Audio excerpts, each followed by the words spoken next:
ठाकरेंचे 3 खासदार प्रतापराव जाधवांच्या निवासस्थानी स्नेहभोजनाच्या कार्यक्रमात उपस्थिती।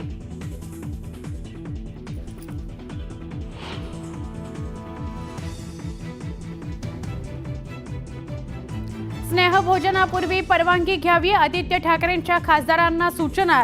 ठाकरेंच्या सूचनेवर खासदार नाराज, सूत्रांची माहिती।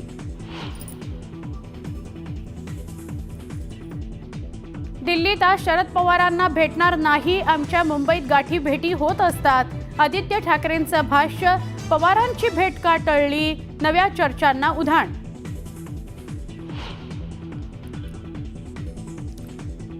एकनाथ शिंदेंचा उद्धव ठाकरेंना मोठा धक्का, साळवींकडून उबाठाच्या उपनेतेपदाचा राजीनामा। राजन साळवी आज शिवसेनेत प्रवेश करणार। येत्या 15 तारखेच्या साखळी उपोषणाबाबत उद्या पत्रकार परिषद, तर पुढच्या मंगळवारपर्यंत मागण्या मान्य करतील हा विश्वास, मनोज जरांगेंचं वक्तव्य। परळीतील महादेव मुंडे हत्येप्रकरणी तपास करण्यासाठी विशेष पथकाची स्थापना। मुंडे कुटुंबियांनी पोलीस अधीक्षकांची भेट घेतल्यावर पथकाची स्थापना।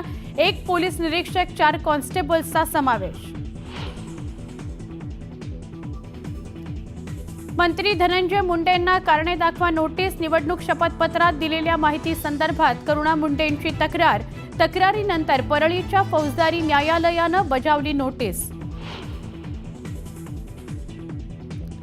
धाराशिवमध्ये न्यूज 18 लोकमतच्या बातमीचा इम्पॅक्ट। पुरातत्व विभाग तुळजाभवानी मंदिराची क्षकिरण तंत्रज्ञानाच्या मदतीनं पाहणी करणार। शिखर बळकटीकरणामुळे मंदिराला तडे गेल्याचं उघड। सांगलीत खाद्यपदार्थांच्या गोदामाला भीषण आग, अग्निशमन दलाच्या गाड्या घटनास्थळी। आगीवर नियंत्रण मिळवण्याचे प्रयत्न सुरू। पुण्यात पुन्हा कोयता गँगचा धुमाकूळ, एका तरुणावर कोयत्यानं जीवघेणा हल्ला, हल्ल्यात तरुण गंभीर जखमी।